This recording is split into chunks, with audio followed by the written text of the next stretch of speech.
Hello, welcome everyone. Thank you for joining. Hi, nice meeting you. Come on in.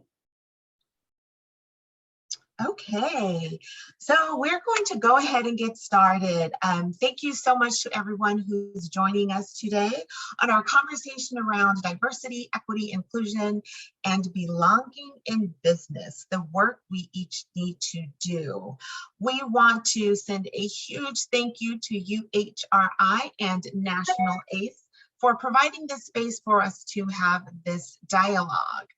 My name is Jouslynn Griffin. DEI is my love language, and I'm really excited to talk about diversity, equity, inclusion, and belonging whenever I have the opportunity.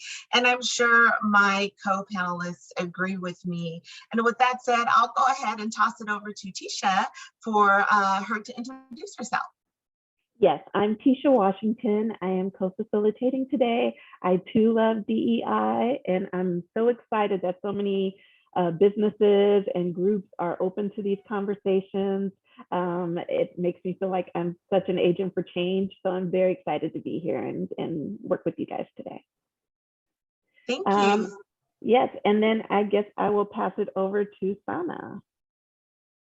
Hi, everyone. My name is Asana Raheem. I'm a senior HR business partner at Brightwheel, which is an education technology company. So, I've my day-to-day is helping startups, technology companies like Brightwheel build DEI into their HR and people programs. So excited for this conversation as well. Xiao, go ahead and take it away. Hi, by the way, I love Brightwheel. My daughter goes to preschool. We use Brightwheel every day. Thank you. Oh, no way. That makes me so happy. Yes, we share pictures and, it's so great. Love it. Yes, thank you. So I want to introduce myself. We can just call me Xiao Winter. It's a really long name. So Xiao Winter. So basically, my company is a production company. Also, we're doing development for Asian contents. So, 2014, starting 2014, I was in an agency, French agency. They had this grand vision for representing Asian American director, writer, and actors, but we were so ahead of our time. At that time, there wasn't any roles. And then, but we were doing lots of business with China and Asia. And then I quickly find out I can do this for myself. I don't need to do it for a big corporation. So I started for my own business, and I've been doing it since. So the whole time I'm fighting for space for Asian American in the entertainment space. During pandemic, we did lots of cross-border business, like remote shooting with Chinese team in China, but featuring Asian talents. And then we distributed in America too. So, and I had a lot of vision. I feel like, oh my God, so it's very little percentage of people can make into Netflix and Amazon and Hulu. And I really, really need to create opportunity just for my own people, right? Is that a too long of intro? I'm sorry. Wow, thank you so much, Xiao. That is awesome. We really appreciate you highlighting your expertise. Very impressive background. I do have a QR code that I'd like all of you to scan for you to have the opportunity to register for future AAPISTRONG dialogue. Go ahead and scan that QR code so that you don't miss out on all of the great information we have planned for you in the future. Yes. Definitely. Okay, Thank you. thank you.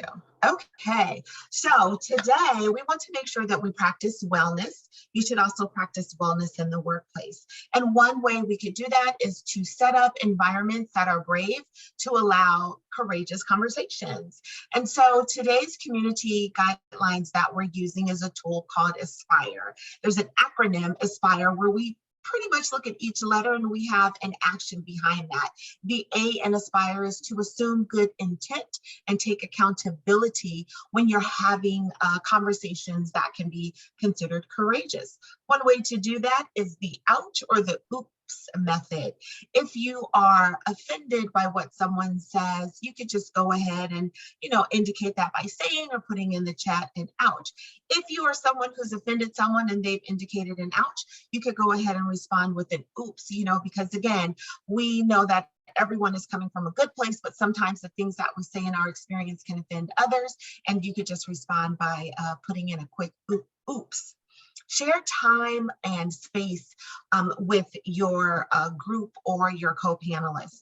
And we call this take space, make space. You want to make sure that you are comfortable in sharing your experiences, but you also want to be cognizant of time and allow others to share their experiences as well. And so by that, we mean take space and make space. The P and Aspire means to practice active listening and to do so with empathy. The I stands for I statements. You want to make sure that you're speaking from a place of your own experience, and that's really helpful in making sure that people are responding to what you have experienced and that you're not speaking for an entire group or group of people. You always want to respect confidentiality, and everyone is an expert of their own experience. We are all students, we are all teachers, and we are all continuing to grow, unfold, and develop in these spaces of DEI and justice, social justice. So make sure that you respect that everyone is an expert in their own experience. With that being said, I'll open it to my co-panelists. Is there any other changes or any other additions that you'd like to add to our Aspire acronym?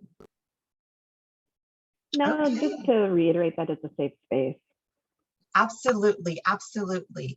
Okay, and you define, what does safe mean for you? Does that mean that, something that bubbles up is, offensive? Does it trigger, a past trauma? If that's the case, you decide, maybe you need to go off camera, maybe you need to take a minute away from the call and come back. So thank you for pointing that out, Tisha. And we definitely want everyone to feel brave and courageous in having these conversations as well.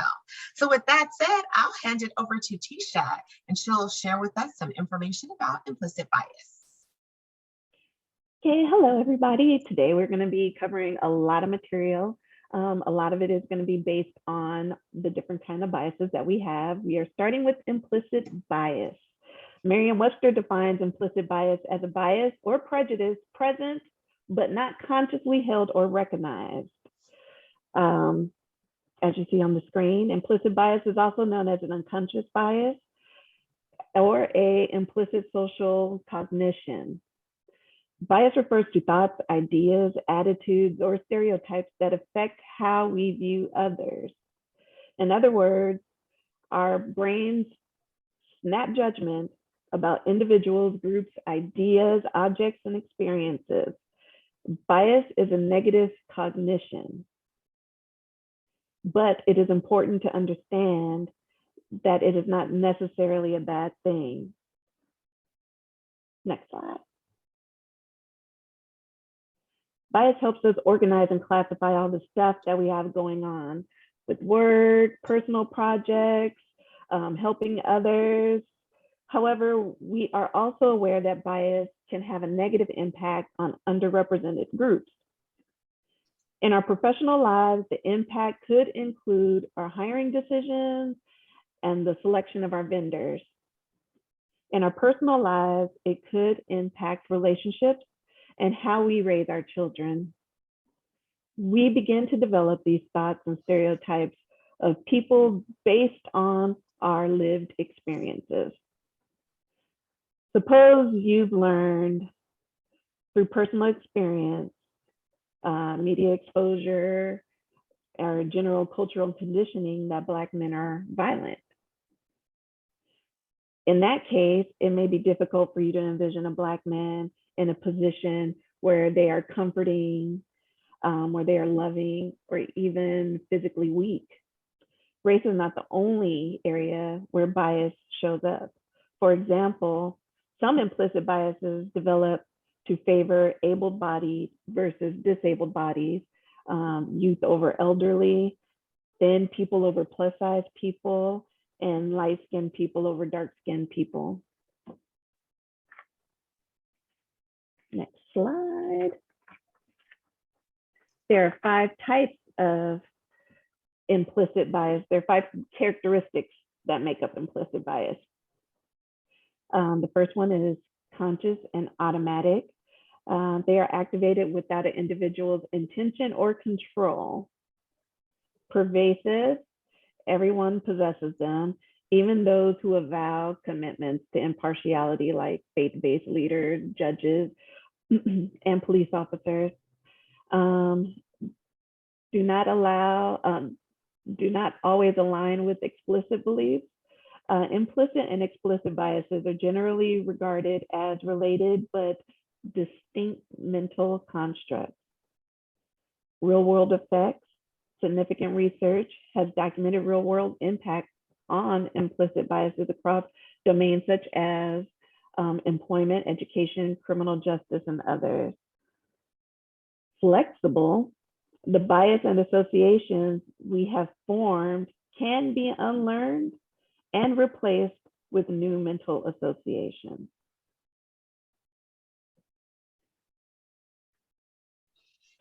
The common types of biases, as you see on the slide in front of us, bias is everywhere, and there are many types. I have to admit that I've learned a lot about myself through doing this work and working with others. I've learned, I'm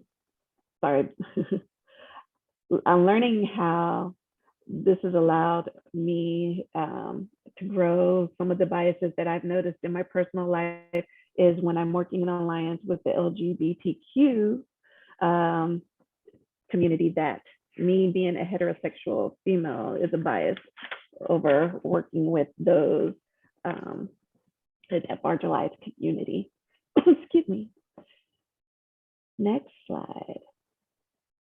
So our first check-in, please share an example of how you have experienced implicit bias in the workplace. Anybody like to go first? Sana or Xiao? Yeah. Sana or Xiao? Hey, so basically when I was working at the agency, I really have to fight for my right, because actually at the time they only wanted to hire one agent. So basically later on they decide, okay, well, because I beat like 60 people to get to the position where I'm at, so they can handpick me as the agent. But then they feel like, oh my God, she's a woman. She might not be able to do it by herself. Let me put a man in there. So they hired a man working alongside with me, right? And then he was actually acting like a superior, even I'm doing all the full work. You know, and he got really mad if I I can get into like exclusive events to network with people, and he want me to get him a ticket, or then he take the credit for the work I'm doing. So that's why at the time I was like, let me just start my own business. I can't do this. Yeah. Wow, thank you so much for sharing. I could definitely relate to a very similar experience. Sana, did you have anything that you would like to share about how you've experienced implicit bias in the workplace? Yeah, I feel like you're generally very lucky in my career that I feel like I've worked with really thoughtful, inclusive people. So I have to say that. So like my example is probably like a less um maybe painful one, but I think just generally there's often just an assumption that, you know, because I'm a brown woman who's Muslim, who's wearing hijab, like those visible markers, that I might be a little bit more like quiet or submissive. And generally the people, know what, there's someone here on the line that knows me really well, Manpreet, but I'm like a deeply disruptive person, I would say, and I have a lot of opinions, and I like to challenge and push and break things. And I always find that people are kind of surprised when you see me do that, and I'm like, why are you surprised? Like, and so it's just some of that I think is the shortcuts that people might have about someone who looks like me, and some of the media that has been out there about Muslims, especially after 9/11, especially about Muslim women, as being, you know, oppressed and submissive and quiet and voiceless, that I think they're a little taken aback when they see the confidence that I deploy when I work. So, yeah. Wow, I love it. Thank you so much for sharing your experience. And thank you for providing an excellent segue to the next slide of stereotypes. And, you know, most of us are familiar with stereotypes being, you know, widely held and fixed, oversimplified images or ideas of a particular type of person or a thing. And, you know, stereotypes are often rooted, or always rooted, in bias.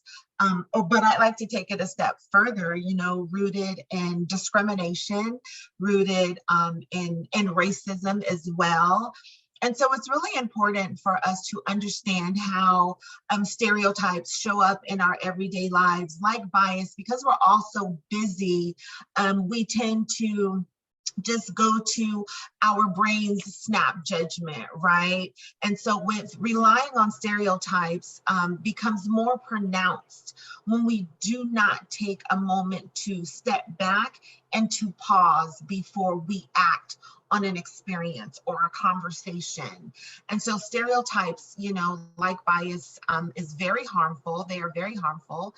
And, you know, it leads to another conversation about microaggression or microaggressions. There's so much out there about microaggressions.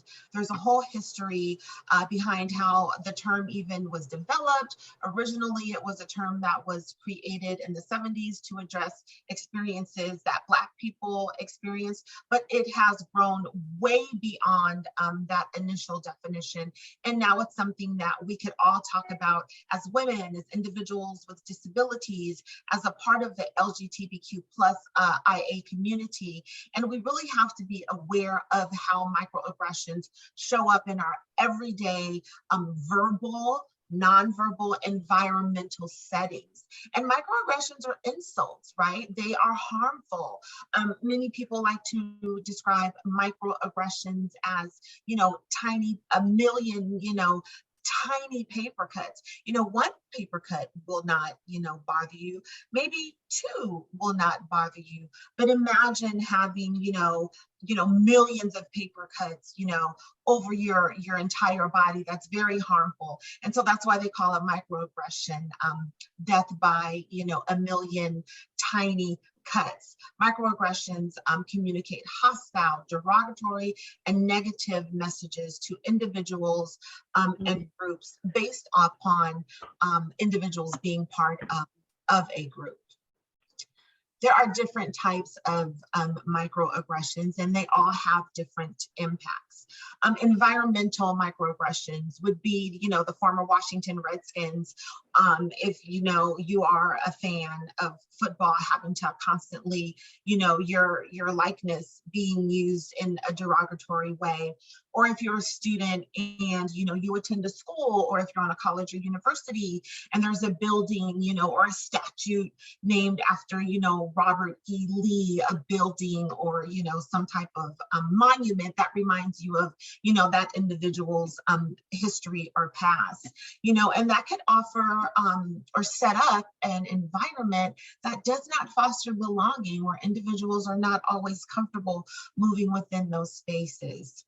Verbal microaggressions, are those, slights that we say, sometimes, in a cheeky way or, in a joking way, but, sometimes verbal microaggressions can lead to judgment, that someone's not measuring up to, living a fulfilling life.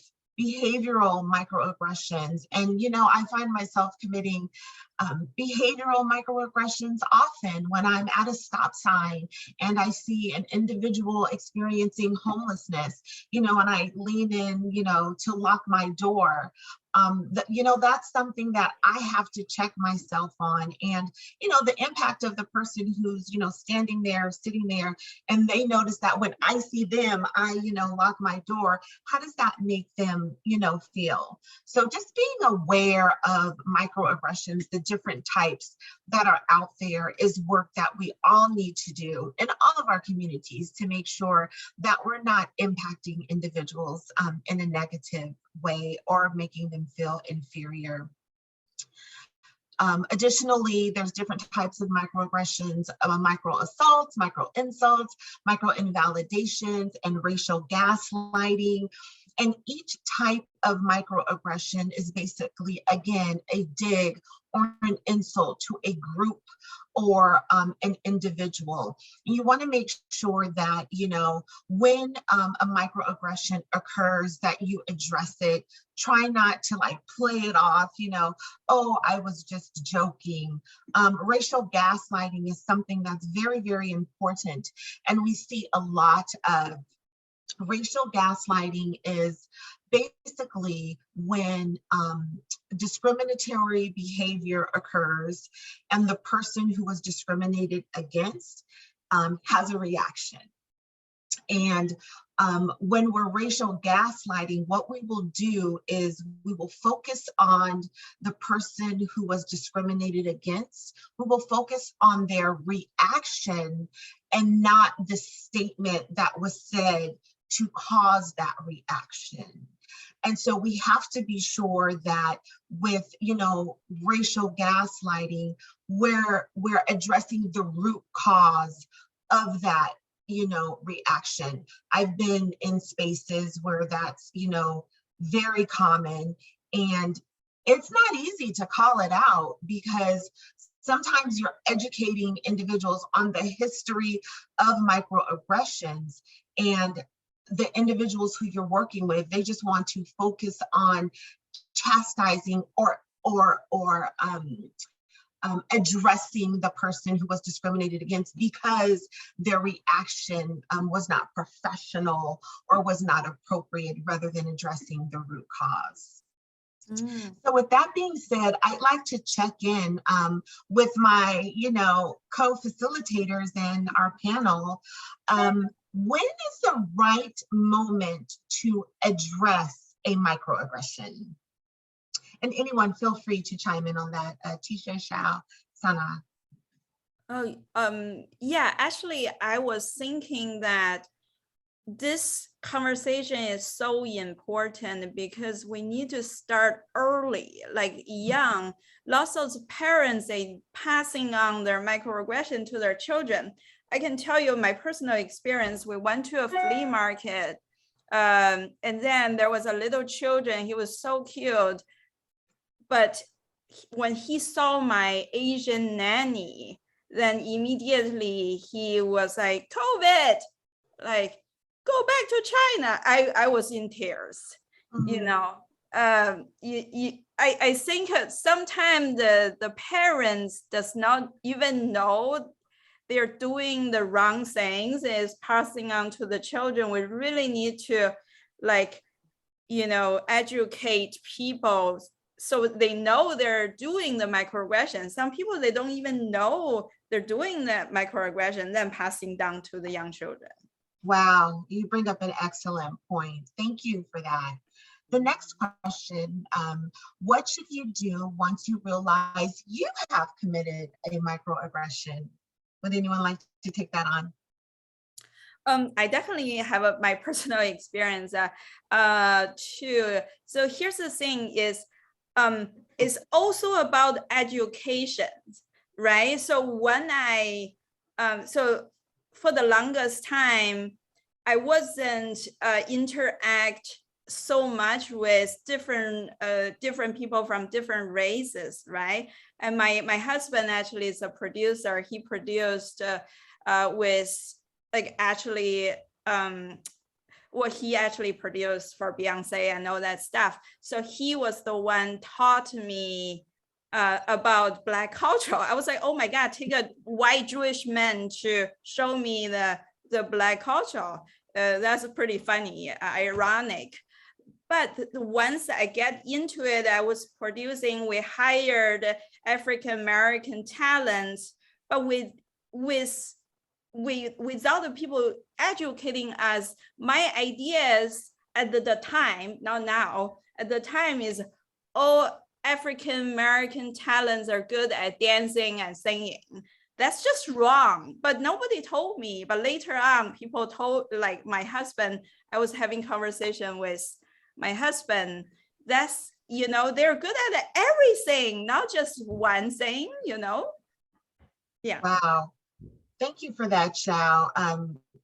Everything you just said is on point and relatable to me. My daughter was in a dual immersion language program, and she is a Black girl, and she was given an award that's, you know, of being the best dancer. And I thought it was so funny because I'm like, this girl can't dance. Like, what's going on here? And another thing, if your husband needs a Beyonce double ever, let me know. I'm available. Yes, actually, well, he's actually producing her next album right now. Oh, I love that. Thank you. Does anyone else have anything else to add to these topics? If not, we'll move on to the next topic. Yeah. Okay, back to you, Tisha, for bias in the workplace. Yes, bias in the workplace. Just making sure I had muted myself earlier. You guys can hear me okay? We can hear you, yeah. Thanks for okay. With the baseline understanding of bias, stereotypes, and microaggressions, we can address these everyday unintentional actions, which may spill over into the workplace. Keep in mind, we are not setting out to harm our colleagues. Instead, the unconscious aspects of bias is still at work. Recently, there have been many conversations about diversity, equity, and inclusion, and how to address these issues in the workplace. Learning about implicit bias on an organizational level is a great way to begin the journey to repairing the harm that was done to marginalized communities. Next slide. It has been commonplace to historically omit social and political and cultural issues in the larger society out of the workplace by, larger societies out of the workplace, calling them taboo. But the recent social incidents, including the impact of COVID, have bubbled up and ignited us all to take some sort of action. Feelings about our current social issues are showing up in our personal and professional lives. We have all become hyper aware of the racialized issues impacting America and other countries. So the likelihood of bias, anti-hate, racism being a topic of discussion in the workplace is pretty commonplace right now. If we are not talking about it, we feel the pressure from it. I have been in various talks in the community, and these conversations are not just showing up in small businesses, but the power of social justice and social responsibility movement is undeniable, and corporate America is responding. So as the slide shows here, Pepsi has announced a 5-year, $400 million initiative that aims to increase managerial representation by 30%, and more than doubling business with Black-owned suppliers. Google has set their targets to support Black executives drastically and achieve at least 30% minority representation on their executive team by 2025. Adidas committed to filling 30% of new positions with Black and Latinx workers. And Sephora, which I think is actually doing a pretty good job in sticking to this on a regular basis, they have pledged 15%. They have signed a 15% pledge where they have committed 15% of their shelf space to Black-owned products and businesses. But you will also see that other organizations such as Nike, Twitter, Square, New York Times, Vox Media, they've installed celebrating Juneteenth. So I say all that the workplace is changing. There is business case for educating employees about bias, and that the data shows that Gen Z will seek employees who take active approaches to DEI. It's important to address it. So let's take a look at the impacts on the bottom line of businesses. So bias does affect the bottom line. It affects when employees come to work and they experience microaggressions, it impacts their behavior.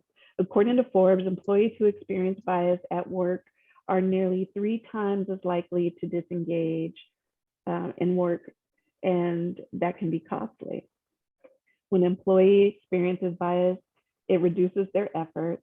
Those employees who are exhausted from experiencing these bias and microaggressions, they downsize their contributions to work, and this will impact the company's bottom line. Gallup estimates that the active disengagement costs US companies up to $550 billion per year. Retention suffers when employees experience bias. Those who perceive bias in the workplace are more than 3 times likely to say that they are planning to leave their current job within the year. Wow. Yeah, there is a lack of innovation as well. When an employee suffers from microaggressions and they're mentally drained, they are 2.6 times higher to withhold innovative ideas from their supervisors.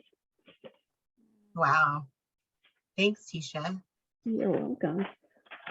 So for the next check-in, how have DEI efforts in your organization developed or grown over the past few years?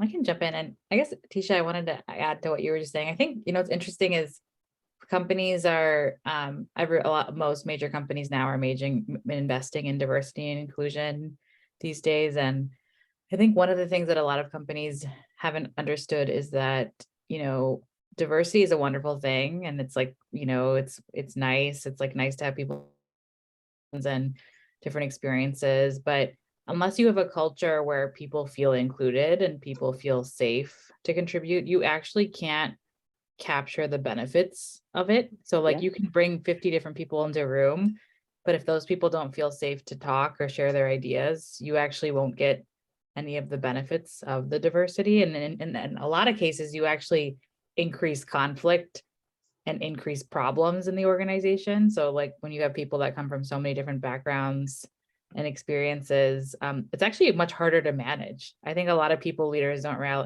realize that managing a diverse team is much harder than managing a homogenous team, right? If you have employees that are disagreeing with each other, pushing each other, but we know that disagreement and those pushes is what helps us come to the best answers as a business to solve problems. So it's an interesting thing, but I mean, I think like what's been interesting is like, I think it's important to name that I think when George Floyd was murdered, it was a wake-up call for many, many companies. And so it's been interesting for me. I feel like the space has exploded in the last 2-ish years. And so at Brightwheel specifically, I'm really proud of the work we've done where we've developed affinity groups and employee resource groups of people who have similar identities or are curious about an identity to come together and have space to connect and be in community with one another and have safe spaces to talk about their experiences at the company.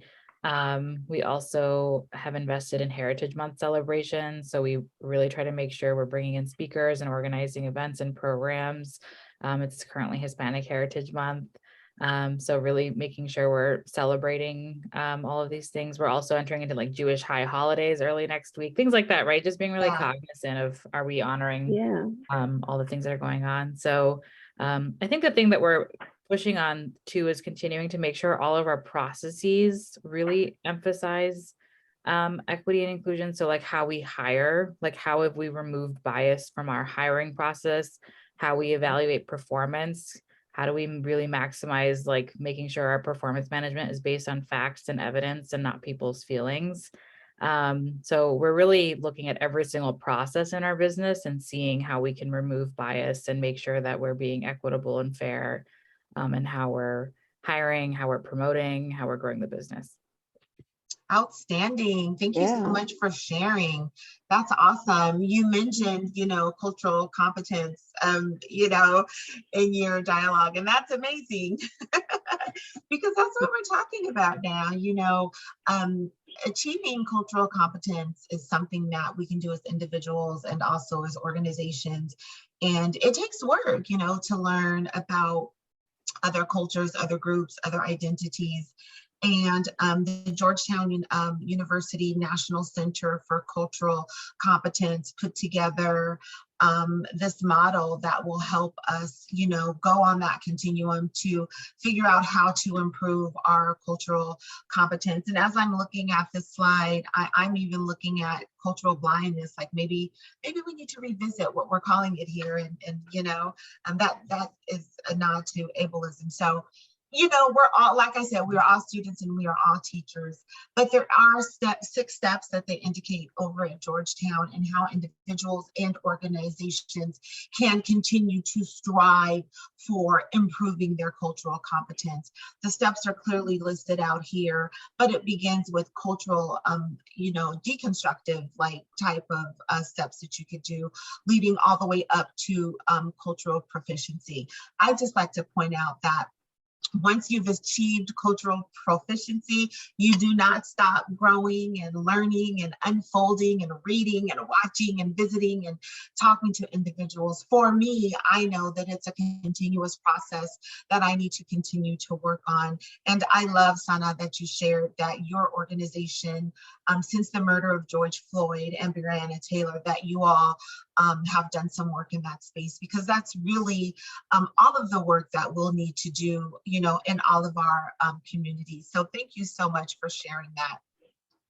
Another tool that organizations could use to improve diversity, equity, inclusion, along with all of the other initiatives that you mentioned, is to practice inclusive leadership, or maybe even ethical and inclusive leadership. And there are steps that will help us to get there. I personally like to make sure that I'm practicing intentional leadership.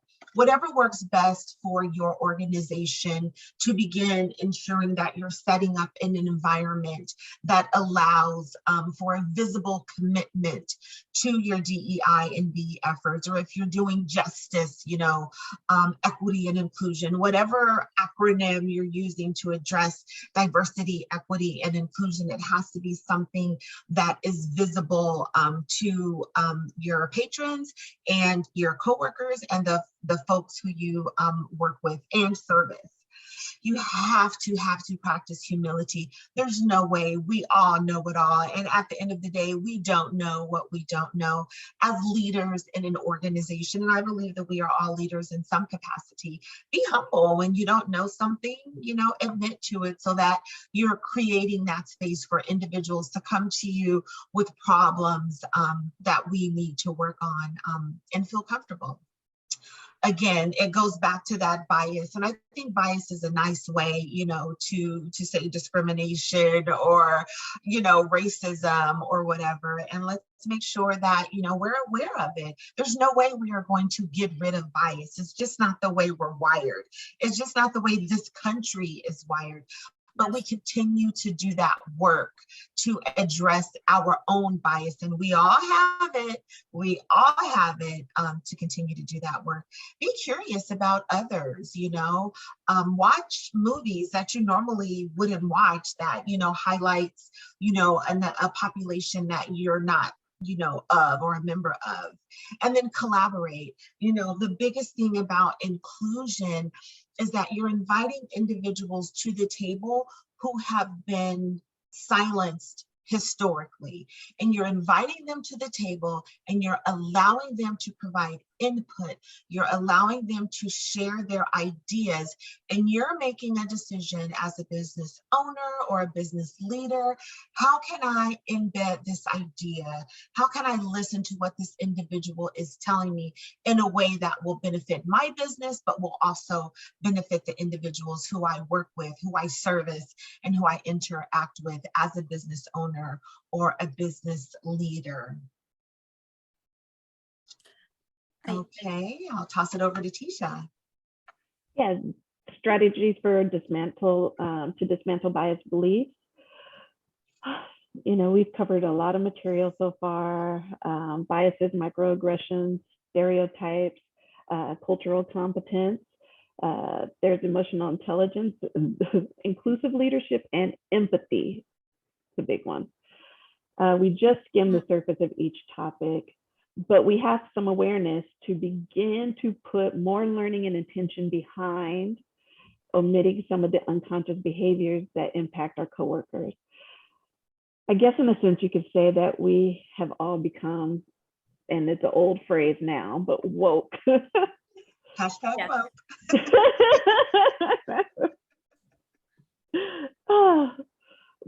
But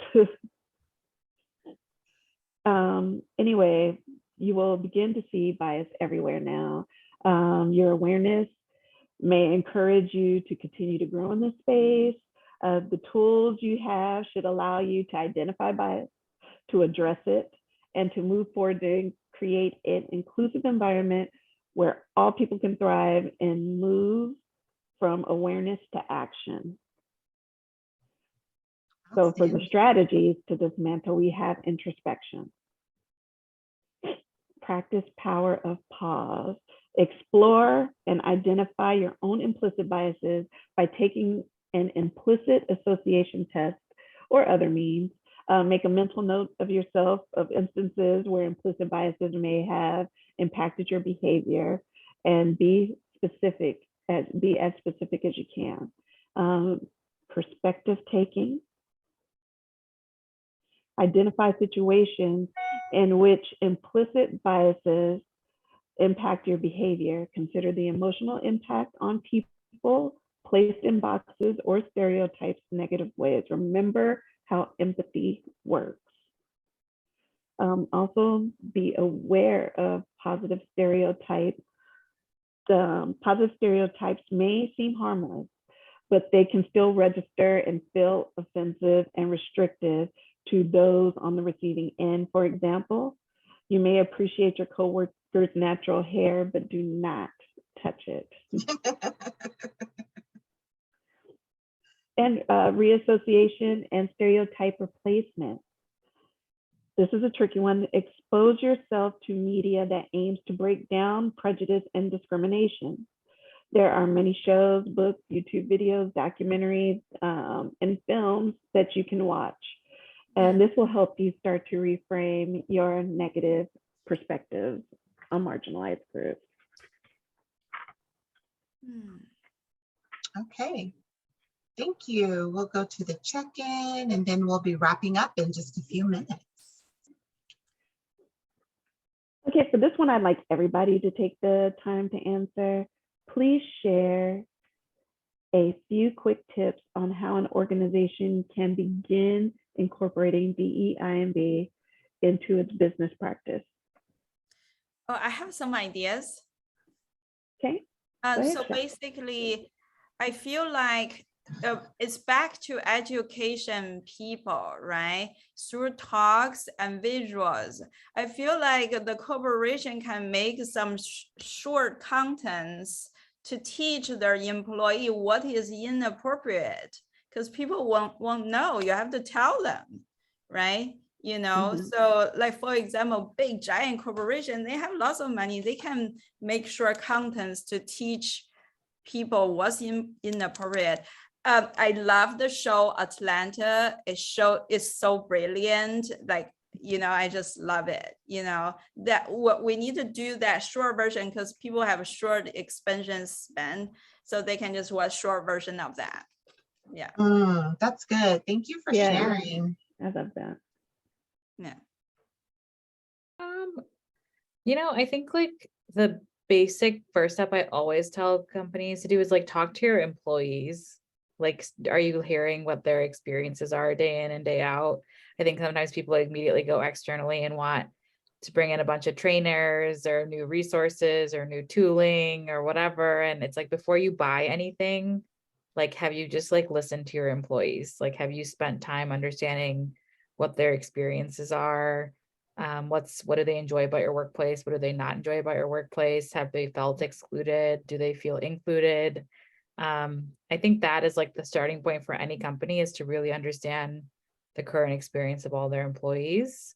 And from there, I think you strategize and inform like where do you need to invest in first? Because there's so many things to fix. Like, there's so many things to look at how you hire, how you performance manage, how you make organizational decisions, how you run meetings. There's so many things to go after, but I think like, unless you've talked to your employees, you won't really know where to start. And I think that's like the starting point, I always say. So whether that's one-on-one conversations that you're gathering information about the employee experience, or like a survey, just have you surveyed people? And I always recommend Culture Amp is a fabulous survey tool, and they have I think the best inclusion survey I've ever seen. They have amazing questions that have a lot of benchmarks. So you can also look at how you compare to other companies of your size and stage, and kind of the state of inclusion in your company. So I think that would be my tip. Wow, thank you. Yeah, that's a good one. Yeah, I feel like I would add to that, set aside a budget, a position or a department, if you will, for DEI and B. And if you do not have the talent within your organization who do not possess the skill set to do this work, invest in them, send them to obtain certificates in the area, and it's an ongoing training that they'll need to keep up. And look to the experts, look to the consultants who are doing this work, benchmark, compared to other businesses, in your area, the work that they're doing.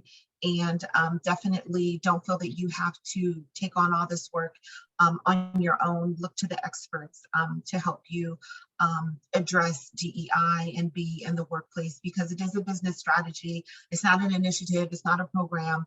It's something that should be embedded in all areas of your business. Yes, and I agree. Kind of speaking from personal experience working in government agencies, there was an experience where there was a consultant, and with DEI being such a buzzword and so popular right now, I think corporations and companies should not be afraid to pivot. If you have somebody and it doesn't feel good and it doesn't feel like it's covering DEI efficiently, people should not be ashamed or afraid to look for other resources. Because hanging on to some of those old consultants can also drag the company down. With our experience, that a consultant was not the best fit for our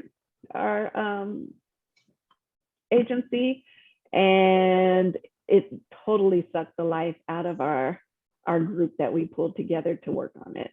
So yeah, don't be afraid to change and continue to look for the right fit. Outstanding, thank you. Well, in a few moments, we will open up the floor to our guests who have joined us on the call to ask questions or to share information, give us tips. If you have any information on how we can expand our knowledge in the space of diversity, equity, inclusion, and belonging. But before we do that, I'd just like to point out that we are working on an AAPI series, if you will, of dialogues in business resiliency and cultural sensitivity. So If you have not already, there's that QR code again for you to go ahead and scan. You can register for upcoming dialogues that we have at the end of September and then throughout October. This has been an amazing conversation, but I'd like to open it up to our attendees. If anyone has anything that they would like to ask or share, please feel free to do so. And just go ahead and come off mic, and remember, take space, make space. So allow the person who's in front of you to speak before you begin to speak. Hi, this is Laura. I don't know if you can hear me. I'm so sorry I'm off camera. I'm just in a noisy space. But first of all, thank you so much for everyone for hosting such an important series and continuing the conversation within DEI and belonging.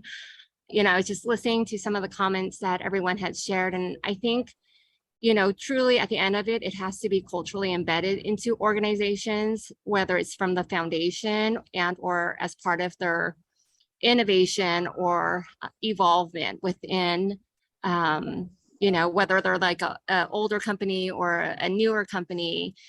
I feel like a best practice is it has to be held accountable from all the stakeholders, from leadership down to a new employee. So I think that's one thing I feel like helps sustain it, because it is hard work. You know, it's an emotional investment a lot of times for companies and for people heading up DEI.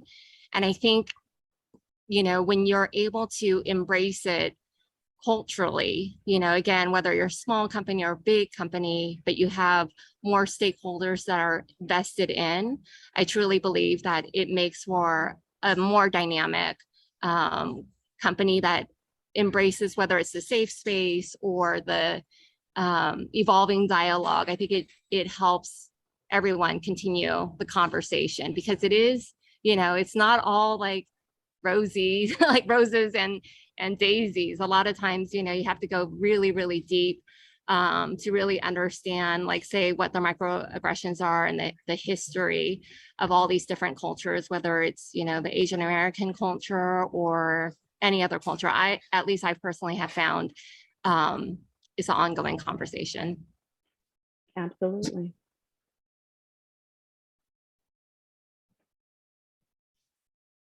Thank you so much. Mm-hmm.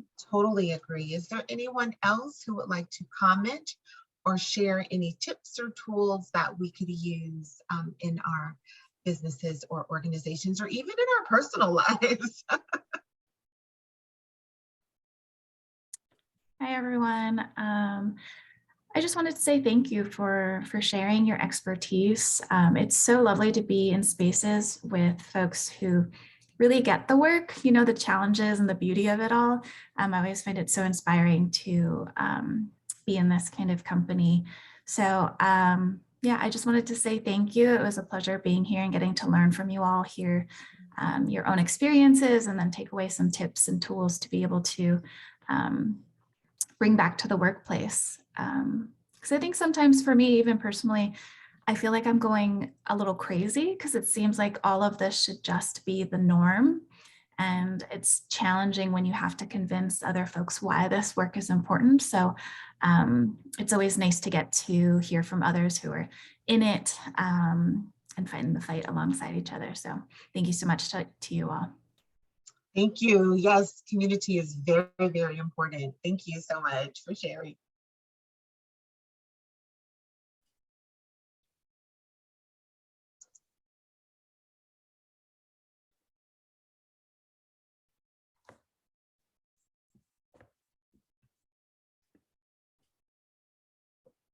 Can I chime in again? Sorry. Yes, please. I was thinking about something else. So I don't know if you all know, but I am here with Xiao, who I don't know if she was able to share earlier about Asian American Awards. And we're starting to form, you know, the foundational pieces of this particular culture, brand, and organization. And one of the ideas we have is making it highly inclusive of our community, which is Los Angeles, meaning that you know, for events that we hold, we are including everyone at the table. Like everyone's going to be invited, because what I've also found is that some of the thought leaders within the space, you know, it goes beyond ethnicity. It goes beyond just us working within the AAPI community. So we're really wanting to push the boundaries as far as like what it can be, because you're right. At the end of the day, we all have the same amazing, beautiful vision that we want to protect, that we know, like say in Los Angeles, and then we want to, you know, push it even further. So I think if we're able to do it, you know, it's just everyone will have a voice to a certain extent, and that it's not, sometimes I feel like when we stay in our own sector, we stay in our own culture, we're not really changing, we're not evolving. And I think that's what I want to see more, because that is the strength of where we live. And there's so much history across all ethnicities here in Los Angeles. Absolutely. Absolutely. Thank you. Thank you. And if you have ways in which you can share and how we can continue to do that work or support the work that you all do, please feel free to share in the chat any links or resources or websites we could take a look at. That would be amazing. Thank you so much. Thank you so much. Thank you. Outstanding. Okay. Well, if there are no additional comments, I'd just like to open up the floor one last time before we move on.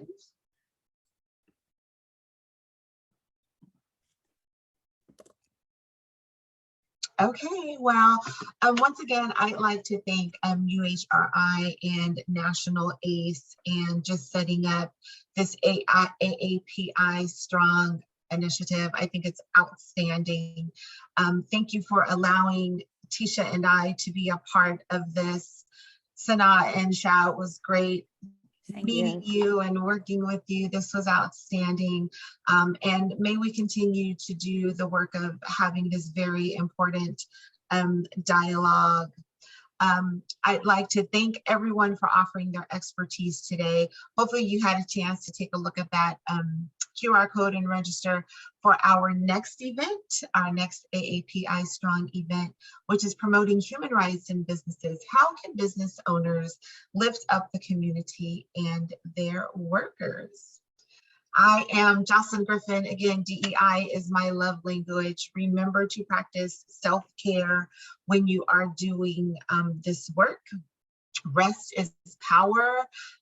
Rest is a way for you to recharge, and make sure that you rest if you need to do that as well. Thank you all so much for joining us today. Yes, thank you everyone.